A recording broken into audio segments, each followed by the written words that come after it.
Kekejian Junaidi pun tidak sampai di situ. Tersangka pun mendatangi SW, ibu korban yang sudah meninggal. Kemudian dia memperkosanya. Setelah puas dengan SW, kemudian dilanjut memperkosa RJ, mantannya tersebut yang juga sudah meninggal.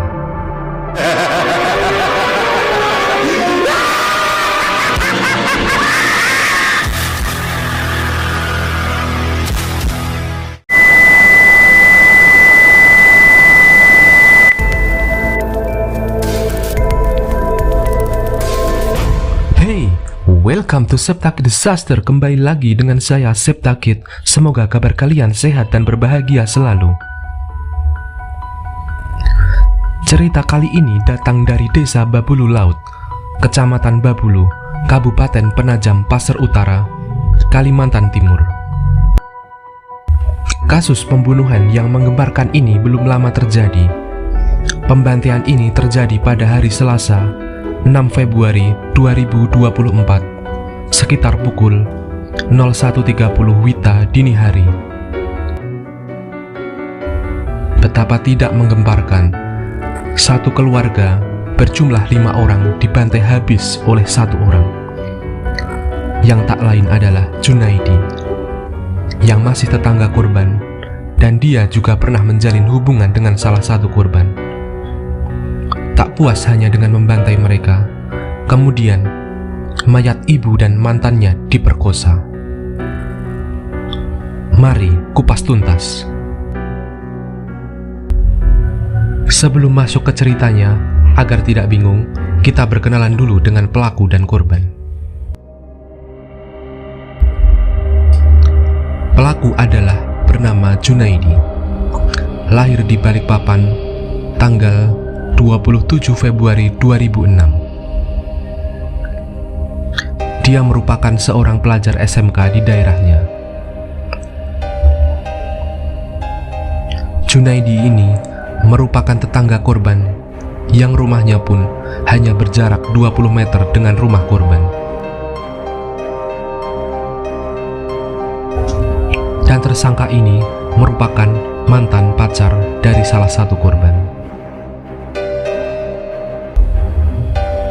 Dan korban yang dibantainya adalah WL, 34 tahun, sebagai kepala rumah tangga atau suami, SW, 34 tahun, selaku ibu rumah tangga atau istri, serta 3 buah hati pasangan itu, yakni RJ, 15 tahun, VD, 12 tahun, dan ZA, 2,5 tahun.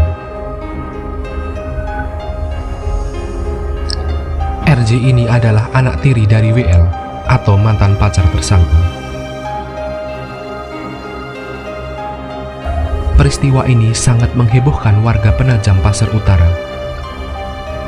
Tidak hanya pembunuhannya yang dilakukan secara sadis, tetapi juga karena pelakunya yang masih merupakan siswa kelas 3 SMK yang masih tetangga korban.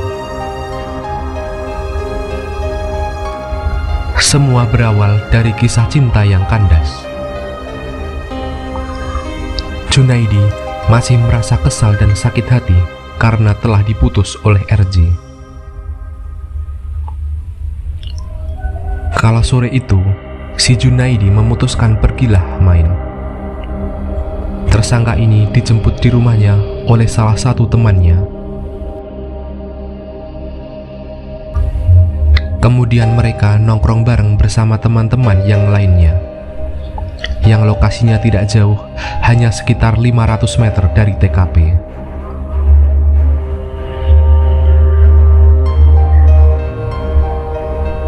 Mereka pun sambil bercanda bersama, bercerita ria dengan ditemani rokok dan alkohol. Tak terasa waktu sudah hampir tengah malam. Kemudian, Junaidi ini memutuskan untuk pulang ke rumah karena sudah merasa sangat mabuk dan mengantuk. Saat itulah tersangka ini diantar temannya pulang ke rumahnya.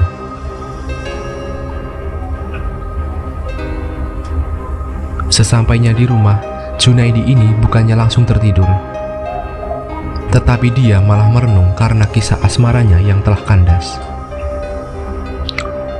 Hubungan mereka kandas lantaran mereka tidak direstui oleh orang tua. Dan RJ mantannya ini sudah mempunyai kekasih baru.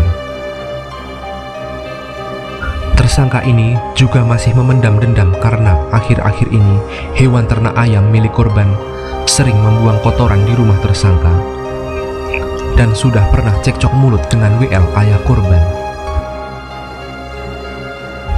Ditambah, RJ yakni mantan korban belum mengembalikan helm yang dipinjamnya selama 3 hari yang lalu. Seketika, tersangka yang masih dalam pengaruh minuman keras naik pitam. Dia teringat kejadian-kejadian yang dialaminya dengan mantannya dan keluarganya. Awalnya, tidak ada niat untuk membunuh, hanya ingin meluapkan emosinya untuk mencuri barang-barang berharga di rumah korban. Junaidi yang kerasukan iblis pun langsung mengambil sebilah parang tanpa gagang yang dimilikinya,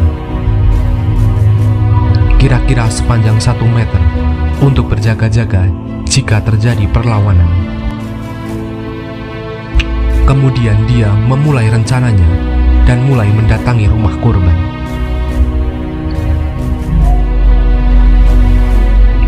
Kebetulan saat itu WL ayah korban sedang di tempat orang tuanya. Jadi di dalam rumah hanya ada ibu korban dan anak-anaknya. Sesampainya di rumah korban, Junaidi pun mematikan listrik pada meterannya. Jadi posisi rumah sangat gelap, seolah-olah sedang mati listrik. Tak perlu waktu lama, Junaidi pun berhasil masuk ke rumah korban karena sudah hafal situasi rumahnya. Ketika tersangka sudah di dalam rumah korban, tak disangka ternyata WL ayah korban pun pulang ke rumahnya. Saat itu dia kaget melihat rumahnya gelap, padahal tidak sedang mati listrik. Kemudian WL ini langsung masuk ke rumahnya untuk memeriksa keadaan. Di saat itulah Junaidi kaget. Mendengar dan melihat WL ini ternyata sudah berada di dalam rumah. Tersangka yang masih dalam kondisi setengah sadar karena pengaruh alkohol, kemudian dia panik. Saat itu juga, Junaidi langsung menyabet kepala WL dengan parangnya. WL sempat berteriak kesakitan. Akibat dari teriakan tersebut, membuat ibu korban SW terbangun dan mencari tahu asal suara itu.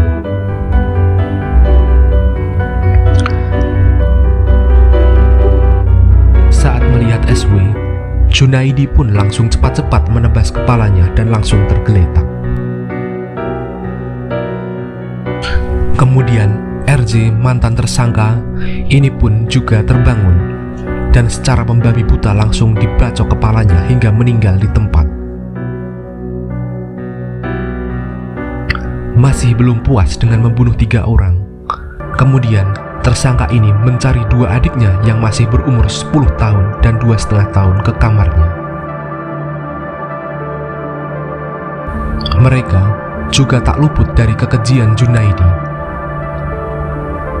Kepala mereka semua ikut disabet parang hingga meninggal dunia. Masih dengan tubuh berlumuran darah, Junaidi pun sempat duduk dan menghela nafas. Kekejian Junaidi pun tidak sampai di situ. Tersangka pun mendatangi SW ibu korban yang sudah meninggal. Kemudian dia memperkosanya. Setelah puas dengan SW, kemudian dilanjut memperkosa RJ mantannya tersebut yang juga sudah meninggal.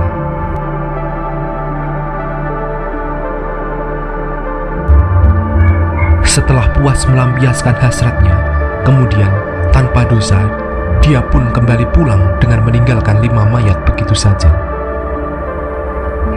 Selain itu, sebelum dia pergi, pelaku juga mengambil 3 ponsel milik para korban dan uang tunai senilai 300.000. Sesampainya di rumah, tersangka ini langsung menuju sumur belakang rumahnya untuk mencuci parangnya dan kemudian merendam bajunya yang berlumuran darah para korban.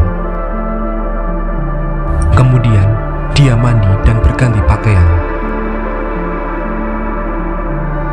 Saat pengaruh alkohol mulai menghilang, kemudian dia mengajak kakaknya melapor ke RT setempat tentang adanya kejadian pembunuhan.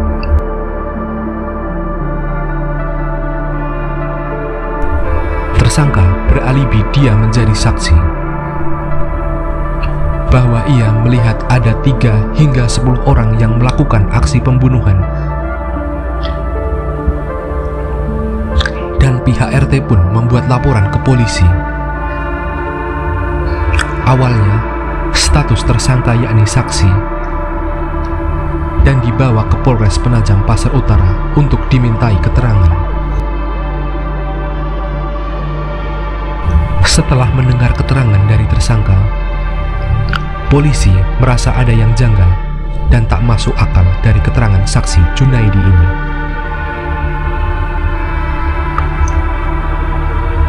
Inilah tulisan alibi kebohongan tersangka.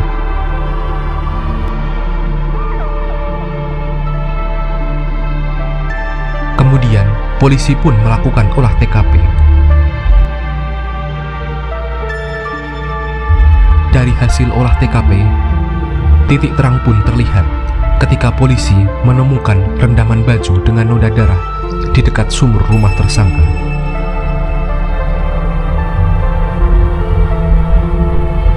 Hingga akhirnya, dia pun ditetapkan sebagai tersangka tunggal dalam kasus pembunuhan tersebut.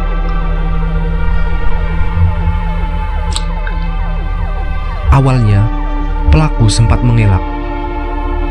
Namun, setelah dilakukan interogasi lebih lanjut, akhirnya dia mengakui bahwa dialah pelakunya. Akibat perbuatannya tersebut, tersangka dikenai ancaman hukuman mati atau seumur hidup.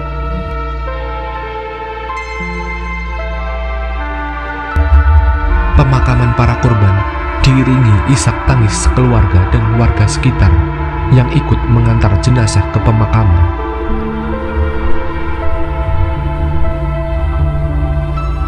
Banyak yang merasa kehilangan karena korban ini dikenal baik di kalangan masyarakatnya.